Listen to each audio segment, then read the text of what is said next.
What's up, people?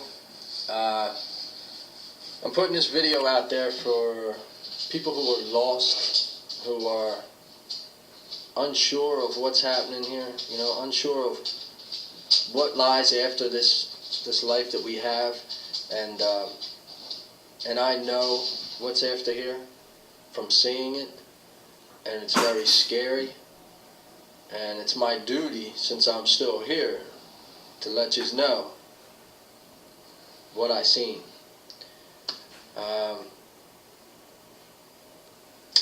At a point in my life, I was drug addicted.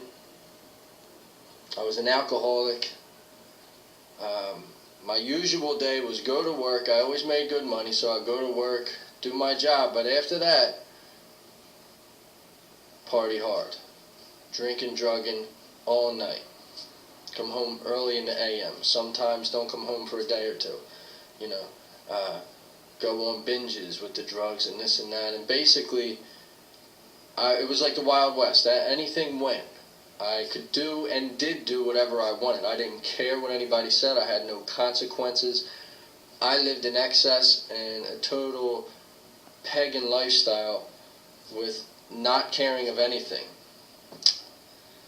Now, during that time, my whole life I've loved Jesus in my heart, but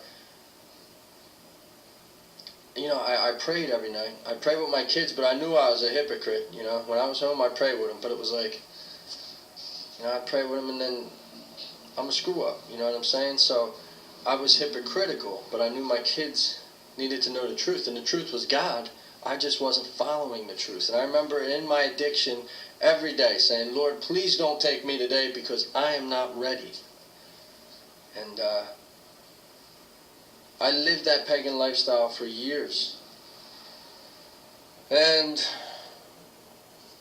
one time, I was on meth, and I was up for 5 days, and I mean 5 days up. No closing of the eyes, none of that, just a blink. You weren't sleeping, you were up. And my body started to go into some kind of convulsion, ODing, whatever. I mean, my heart was jumping out of my chest, 911, ambulance, all that stuff. And I thought I was dying. And, I said goodbye to my children, because I didn't think I was going to see them again, honestly. And I was trying to give them, lifelong lessons as I can hear the ambulance a couple blocks away coming. Hey, guys, believe in God. Don't be mad at God. Try and be like Job. Understand that the Lord giveth, the Lord taketh away. Trying to make all this stuff up in 2 seconds when nobody's listening because it's panic, And I thought that was the last time I was going to see my family. And on that ambulance trip now to the hospital, I was out of my body 3 different times. On the ceiling of the ambulance, and I'm sitting there and I'm floating and I'm looking down and I see my body and I'm like, oh my gosh, what did I do? I'm outside of my body. How is this possible? Is this what I made of my life? I had everything. Lord, I could see the Lord gave me kids, 3 beautiful children, gave me a wife, and look what I've done. I've ignored everything. I've spit in his face at every possible chance, and just did what I wanted to do, what was pleasing to me, to my flesh.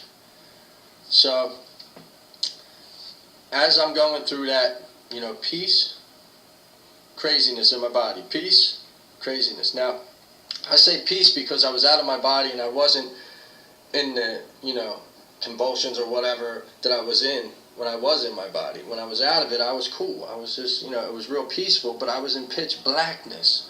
So it was peace, but I was scared. I was like, what is this? You know what I mean? Where am I at and what's going to happen now? The transition from my body was just like me stepping over. You know what I'm saying? So I realized I don't know where I'm at, and I was pretty scared to be in that darkness, even though it was peace.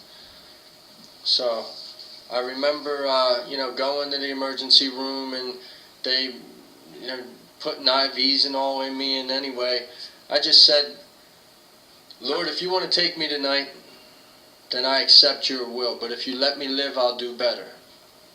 And with that, I sat back, relaxed, and, thank God I stabilized, and I made it, Maybe 10 hours later, I was discharged, And I remember one of the guys saying to me, one of the ambulance guys coming in later on in the shift, he came over and he said, "Oh, you made it, man." And I said, yeah, I was thanking him for helping me and all. And he said, I seen guys come in here in less shape than you and leave with a sheet over them. And he said, I didn't think, I wasn't sure if you were going to make it. And I thought to myself, man, I came that close to death. And, but by the grace of God, I returned home that night, early the next morning. And from that point on, I sought out detox and all that. And within a couple of days, I was in a detox and trying to do my thing and get sober. So when I get done with that stuff, that program, I come home, I, feel myself out, get used to myself a little bit, and I go back to work. Now, when I go back to work, first day I'm back to work, a guy's chopping out some heroin. So it's like, I go to step towards him, because I see the heroin. My mind's telling me, go get a bump, but it's like, wait, I can't do that. I got to live a sober life now. So for 6 months, I tried to live sober, and I did live sober. I didn't drink. I was still smoking cigarettes and stuff, but no weed, no no beer, no alcohol, no drugs. So, and even during that time, I couldn't leave the job. I had a prayer book with me, and I would, there'd be times I just pulled the prayer book out and start praying to God or reading a page or two because I needed help. I wanted to go to the bar or this or that. I couldn't drive around town because every street in that town I had partied on or done something on that would trigger me. And I was worried I might fall into drinking again. So for 6 months I chased God. Now, I didn't do it right because I didn't know how to get to God. I didn't know how to approach God or how to come to God. I would go to church at break time or lunchtime, sit in church, pray. But at the same time I was looking into other things like the occult. I was looking into astral travel, psychics, mediums. I was looking into past lives. I had even attended some big hotel or something, one of these famous psychic mediums. There's maybe been 100 people there, and you pay $100 and go see them. And it was like, I was trying with all my might to seek out the truth, but I was, trying to come to Christ and also bringing in the occult, which, isn't going to weigh out. You can't be with Jesus if you're with the occult. So I was confused, and I really did not know how to seek him out. Now, after 6 months of sobriety, I started to get weak and irritated, and because it was so hard for me every single day to get home, to get my butt in that house without pulling out of my driveway and going and get something to drink. It was such a tough struggle. And looking back, it was amazingly tough. But I started to get irritated, and I said to my wife, 6 months today. She said, 6 months for what? I said, 6 months I've been sober. She's like, oh, that's good. I thought, that's good.